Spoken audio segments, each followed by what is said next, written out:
Hey, the PMP exam is one of the most difficult tests for professionals, and we've heard this from everyone. But not to worry, you have a coach who eats the PMBOK for lunch. Here he is to set the record straight for you, your friend Phil.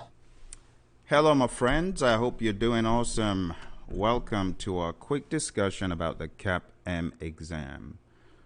We're going to be talking about the CAPM in a little bit more depth than I normally do, and that is because there have been changes to the CAPM exam very recently, quite monumental changes. And unfortunately, these changes have not been communicated broadly. As a result, those of us who are trying to renew our CAPM, we have run into bottlenecks, we've run into systems not working as they should on the PMI website, which caused me to begin looking more into it. Before the announcement was made, I realized I was not able to renew my CAPM as easily by registering for the exam to be taken again. Instead, I was presented with a page that asked me for details that seemed more in line with other PMI exams. Anyway, as I dug below the surface, what I realized and what feedback I got from PMI began pointing towards the CAPM exam beginning to morph into a mini PMP, if you will, model for renewal. I'm not talking about the exam. We already know it's a mini type of PMP exam, like cut out from what PMPs do, but not as big and not as situational. Yes, we already knew that. But every 5 years, CAPMs had to retake the exam to maintain their CAPM status. And mine is coming up in 2021. So, of course, I went to the site and I was trying to get the exam underway. But I realized things have changed. You will not need to take the exam every 5 years if you do one thing. And that one thing is what we're going to talk about today. Let's first of all examine what this exam is all about. So the CAPM exam is a 150 question test. You're given 3 hours to take the exam, and if you pass the exam, you become a CAPM, and every 5 years you renew by taking the exam again, but not anymore. Now, changes are coming up from October in that if you are able to get, yes, PDUs, professional development units, are now being introduced for the CAPM. And if you can get 15 of those every 3 years, well, PMI says you can keep your CAPM. Quite remarkable. It's a totally new change. So for those of you who might have a high school diploma and 23 hours of education, I believe it is, why don't we go on down and check what PMI says we need to get this certification. So if you go to their site over here and you click on the handbook for the CAPM exam, it brings up the handbook, and let's see what the requirements are for you to become a CAPM. So what they're asking for is a high school diploma and 23 hours, 23 contact hours of formal education. If you have this, you can go for the CAPM exam, and a number of my students have done that, and it's an okay exam. It gives you an entry-level perspective to project management, and a lot of my students who are CAPMs have found better employment by being a CAPM. So if that's you and you've got a high school diploma, all you need to do is get your 23 hours. You can take this. It's called a Certified Associate in Project Management, and once you get that, you begin advancing your career. The good thing is you don't lose it anymore. Now let's take a look at a few more points that were raised very recently from the PMI. It's not on the website yet, but things often get to REPs and then you hear about it. So I'm going to first of all show you this slide that talks about what these changes are. Oh, before we go any further, those of you who are keen on getting CAPM certified, go on down to pmsucceed.com if you're looking for training for your CAPM. We have a course going on right now. So a few important dates before September 30th, 2020. It's coming up in the next month plus. Candidates who pass the exam before 30th of September 2020 will have 5 years to earn the 15 PDUs and pay the renewal fee.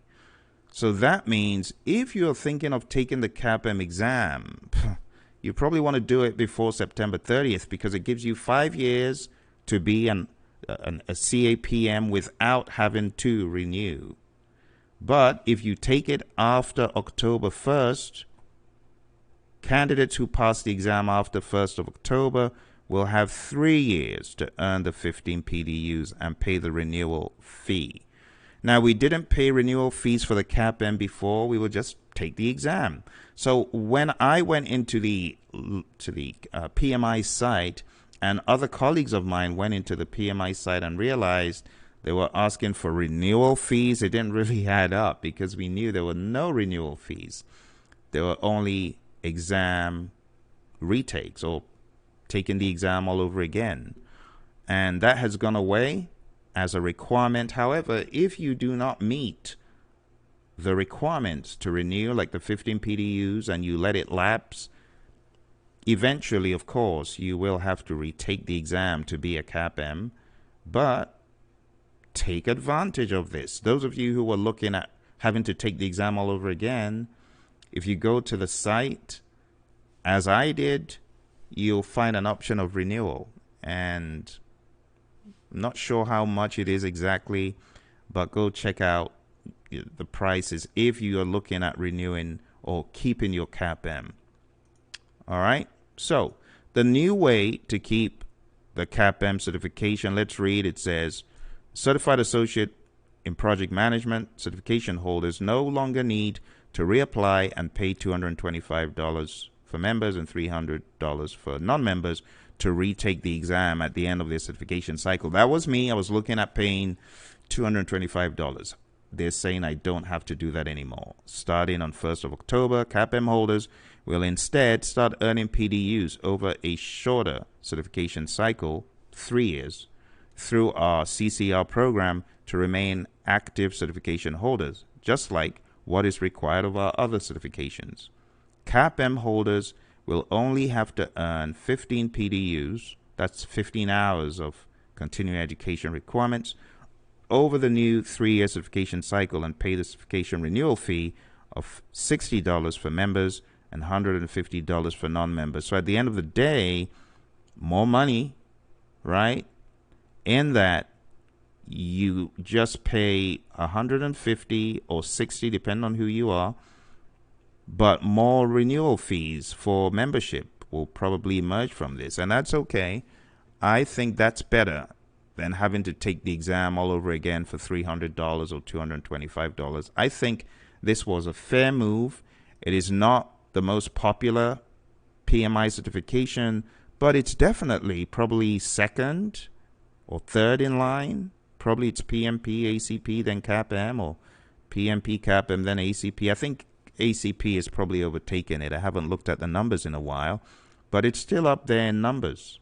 So it's a good certification to have. So let's go back and explore what else is needed for this. So you got a secondary school diploma, you got 23 contact hours of formal education, you are eligible to take the exam.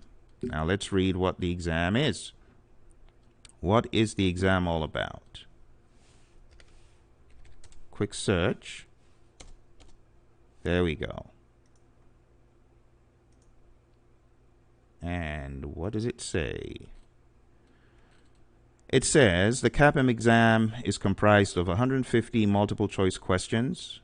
Of the 150 questions, 15 are considered pre-test questions. Pre-test questions do not affect the score and are used in examinations as an effective and legitimate way to test the validity of future examination questions. So what they're saying is you're really graded on 135 questions, 15 don't count, but honestly this matters very little because at the end of the day, no one knows the passing scores on any of the PMI exams. People speculate, but don't listen to the speculation. Just aim to get all 135 right. That's what I would advise.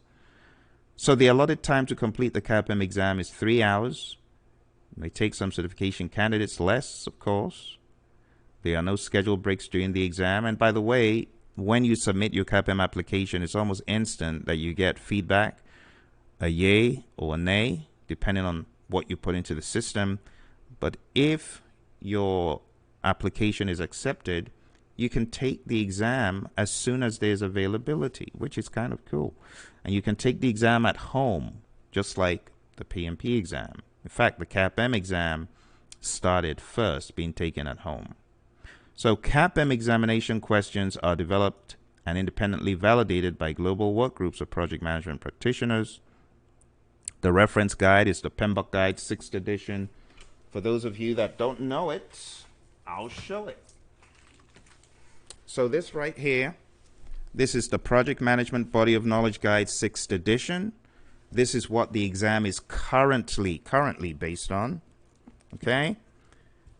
You may also want to get familiar with agile concepts captured in this book as well, the Agile Practice Guide, and if you need training for that, it's at agileprinciple.com. If you're new to Agile, you feel green, go to agileprinciple.com and get trained so that you can do well in this. Now, some people might say, oh, but I didn't know there was going to be any Agile on the CAPM exam. Well, as you'll notice in the next document that I'm going to open for you, the exam content outline for the CAPM exam, you realize that Agile is not a foreign word here. So this is the content outline for the CAPM exam. Okay? As you can see here, understanding project scope management for agile and adaptive projects, that's the last bullet under scope management that you can expect for your CAPM exam. You can also identify Agile down here in schedule. You can also identify Agile in a number of other places throughout this content outline. So what I'm going to do for you, because I know you can go there and read it yourself, I don't want to take up all your time reading stuff that you can read on your own, but I'm going to type into the chat box, and hey, Peep the Slang, how are you? Good to see you here. Are you thinking of taking the CAPM? I hope you're doing well. Well, let's go ahead and get a shorter link. It's rather long, this link, I tell you. Rather long. Let's see if this will do the job. Will it? Good. I hate all those question marks and numbers. Those are tracking mechanisms. So, my friend, you have the link for the CAPM exam. If you have any questions right now about the CAPM exam, maybe you're thinking of doing it, you're thinking of your friends doing it. Some of my students say, oh, my kid is going to do that the moment they get done with high school. I think it's a really, really good venture. In fact, one of our former students just reached out to me and said, hey, my son's thinking of taking the CAPM exam. He's in his final year in college. What do you think? And I'm like, great idea. You could have done it straight out of high school. In fact, I'm going to be looking at mine doing before they get out of high school. Just before, as soon as they get their certificate, I'm going to challenge them to do it. So it gives you a great view of the professional world and helps you a whole lot. So Peep the Slang said, I take the test pretty soon. Very good. So Peep the Slang, I don't know if you've heard that the CAPM exam is predominantly PMBOK Guide. Predominantly. In other words, before you go into your CAPM, this stuff, the inputs, tools, techniques, outputs, you got to understand them, but you also need to know, like most of the main repetitive ones, I would advise that you master them. Page 89, page 25, page 686 to 694, page 673, and page 555 all the way to the end of that section where you've got the standard. All of these will help you. The glossary, it will help you. The broader understanding you have of the PMBOK Guide, the better for the CAPM, because it is predominantly pretty much a PMBOK Guide.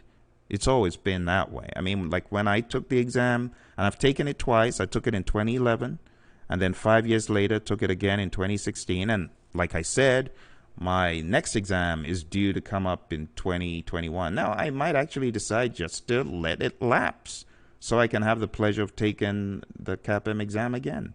I might just let it lapse, and I don't mind. I'll pay them the $225 or whatever, and I'll just go in and have fun with the exam, because taking exams is actually a hobby of mine. I enjoy it.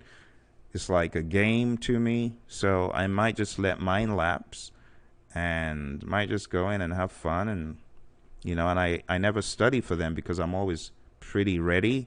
But I also want to correct people's impression that it's a cakewalk. It's not a cakewalk. There are questions I found on the CAPM that actually floored me. You know, two questions floored me. And they're more like definition questions. If you don't know the definitions, you can do poorly on the CAPM. The PMP exam, if you are not very firm on the definitions, then your base, you have no base. But then if you can't think through situations, then you're double trouble. So the PMP is a lot more advanced in that line of the application of the knowledge. If you don't have the knowledge, you're in trouble. Talk less, apply it. But for the CAPM, if you have the knowledge, you'll probably do really well on that exam. Just have an understanding, but have the knowledge, and you'll definitely be bettering your chances of success. Oh, you're most welcome. You're most welcome. I think I've got a couple of videos on YouTube where right out of the CAPM exam, when I took my CAPM exam last, I actually shared my lessons learned. So I will put that in the chat so that anyone who is taking the CAPM exam can learn from my lessons. This is 9 years ago. I think I was just out of the CAPM exam that I took here somewhere in Arizona. And I took the exam again while I was on the road in London in 2016. So I also have that one out there somewhere as well. Right out of the test. I just wanted to encourage someone. Yeah, and most recently we have another student who shared lessons learned. So I will put that into the chat as well. And, the more lessons learned you listen to, the better. Okay?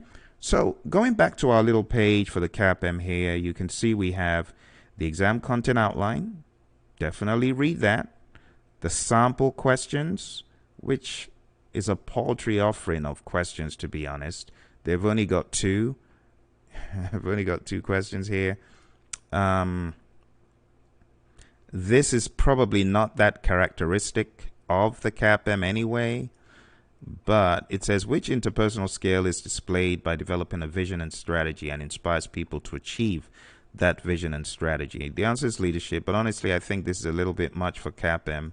I think CAPM may not sound as esoteric as this, even though they're saying these are sample questions.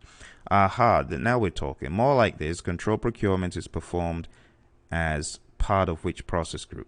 Yeah, something more along those lines. Now, I'm not saying they couldn't give pre-test questions, but I'm just saying when we talk about the aspect of leadership and communications and interpersonal and team skills, it is more rote than situational for the CAPM, you see. But if it's in the PMBOK guide in a particular way, you can expect it to be on the CAPM. There are some students who say, should I take the CAPM before the PMP? And I tell them there's nothing wrong in doing that. Go ahead, do so. There was a student of mine who took the CAPM 2 years ago and got all 13 got above target. And then turned back around and took the PMP exam after implementing all he had learned in the CAPM. And my student's name is Krishnan out of India. And at the end of the day, he took the PMP and got all above targets. So talk about a solid base, huh? He had a solid base, and that helped him, and he's now a PMP and a CAPM, and he got above targets both times. Pretty remarkable. So, my friends, that is pretty much it for the CAPM exam. If you got any questions, now would be a good time.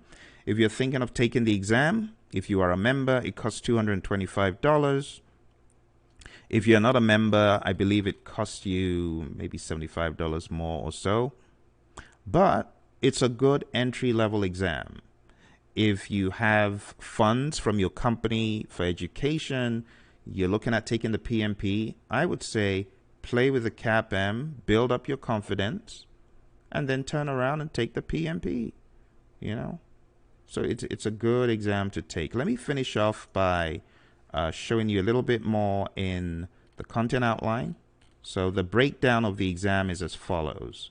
Talking about percentages, The way the CAPM exam is broken out is a little bit more, I guess, extensive than the PMP in that it's broken out by chapter. The PMP exam is currently broken out by process group, but eventually it's going to be broken out in just 3 categories: people, process, and business. So compare that to the CAPM, which has 13 categories. So chapter 1 is 6%, chapter 2 is 6%, chapter 3, 7%, chapter 4, 9%, chapter 5, 9%, chapter 6, 9%, chapter 7, 8%, chapter 8, 7%, chapter 9, 8%, chapter 10, communications. Well, of course, it's what you do the most as a PM. That's 10%. Chapter 11, 8%. Chapter 12, very little, 4%. And chapter 13, 9%. And that's how the CAPM exam is broken out. And that's really the end of the document. You know, PMP is a lot more elaborate and goes into a lot more detail. Regarding the handbook, here's the handbook. And the handbook shows a map if you're thinking of getting CAPM certified. So let's review the map really quick. Application submission. You have 90 days to complete your application once you've started it. The application completeness review takes about 24 hours. Actually, it's less because I've had someone from my firm who submitted an application and got it approved like that. So they're very quick with responding to your application and reviewing it. I believe it's AI, it's probably automated, and then there's some human intervention if it's flagged, but it pretty much is immediate. So 24 hours, give or take. The audit process, if your application is selected to be audited, you have 90 days to send audit material. So audit material would be your high school diploma, copy of it, and your 23 contact hours, a certificate of completion or record of attendance, that kind of thing. If you are not audited, you sail through that step and you go ahead and pay the PMI for the exam. Once you submit the certification fee payment, you can schedule your exam. You can schedule it online to take at home. You can schedule it to take at a Pearson test center, it really depends, or elsewhere. But the moment you paid and it's been accepted, you have 1 year to take the exam and pass it, and you have 3 tries. So first try, let's say someone doesn't pass it in January and they take it again in June. Second try, they've got 1 more. They've got until the end of December to take it. Let's say they paid and they were approved 1st of January.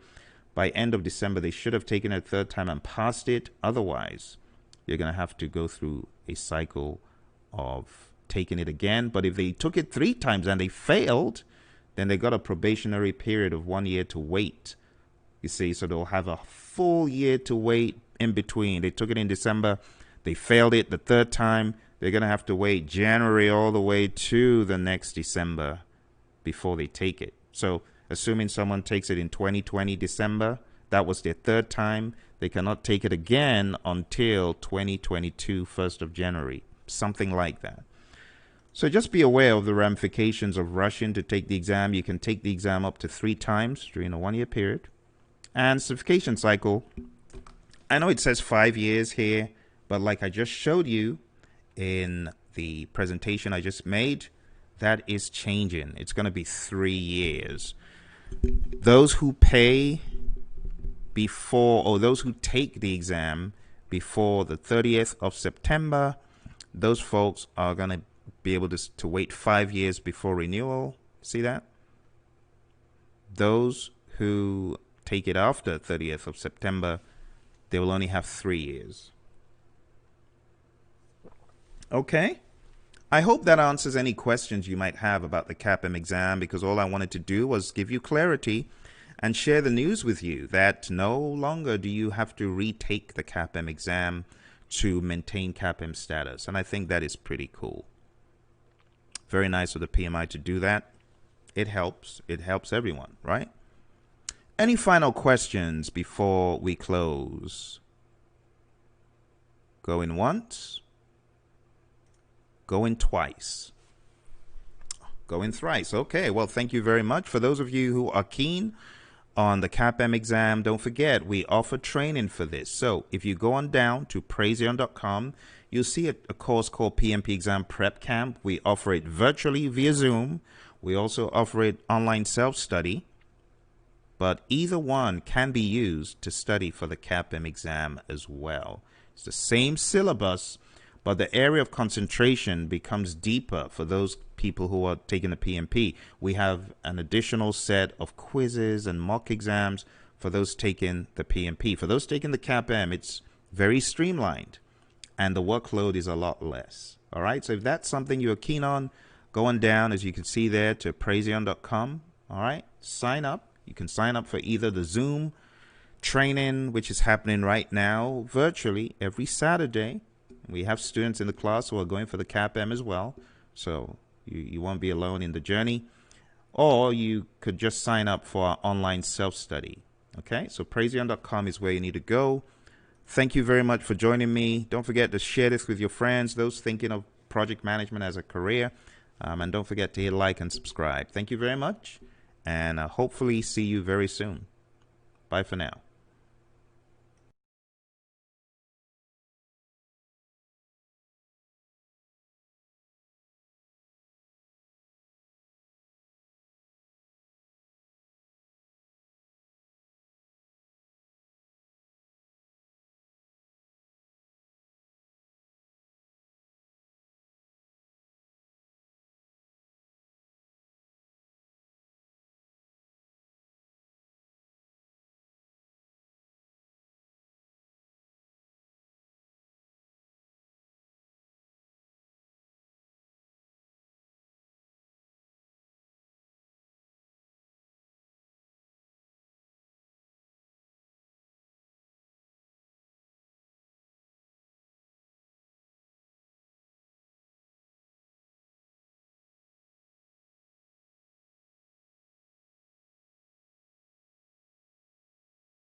All right. Well, I decided to come back on because it appears we got a question from Nikos. So, Nikos, if you have a question, now will be a good time to ask it. So, feel free to type in your question, and I'll be more than happy to answer it.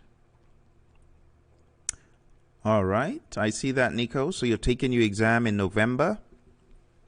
That means you will only have 3 years to play with the PDUs, the PDU requirement to maintain it. So if you take it in November, you pass it, you will have 3 years in the cycle. Okay, so Nico says, are there any application-based questions on the CAPM exam? Very good question, Nico. So from my experience, the application would be applying knowledge to not necessarily a scenario, but a problem.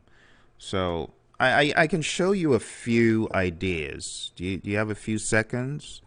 Because I can show you typical CAPM questions all day long if you just hold on. Some of the harder questions for the CAPM, I would say you could have some of those in the PMP.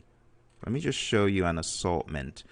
A lot of the questions I ask on my daily drills, if you do watch my daily drills, those are very, very well candidates for the CAPM. Let me show you a few here.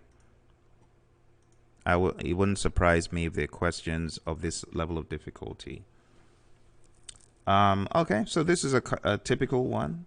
This is an input to manage team. What does this describe? They'll phrase the question differently and see if you know what could be an input. For example, that's one. Let me look for a different one here. Okay. It would not surprise me if you have longer worded questions like this. You have just derived one of the many PMBOK guide common outputs from a process. Control X. This is an output of almost every monitoring and controlling process outside of integration. What does this describe? That's a more harder one. I don't think you would get that advanced, but it's not too difficult for a CAPM who is well prepared to answer that. This particular question is peculiar to how I quiz my students. So let me look for another one. Oh, this is a good one. You are in the process of providing overall management of the project work and deliverables, thus improving the probability of project success. So all this has done is described a process, overall management of the project work. What would you expect from it? So it's describing direct and managed project work. So even though it sounds application based, it's not application based. It's really more just definition based. Does that make sense? So at the worst case scenario, I expect a definition question cloaked with language that makes it sound a bit more foreboding, but it's really just a definition question, Nikos. Does that help answer your question? Did that give you some clarity? Well, thank you. Nikos says, your videos have really helped me structure my study habits. Very good. Very good. Okay. Well, I hope this gives you clarity, Nikos. My advice is read the PMBOK guide and you will not be surprised, okay? Does that help? All right. Well, I'm glad you asked the question and I'm glad I was able to catch it before hopping off. Okay? You are welcome. You're welcome. Beware of situational sounding questions. They're not situational, they're just definition questions. All right? You take care, and I'll speak to you soon. Bye for now.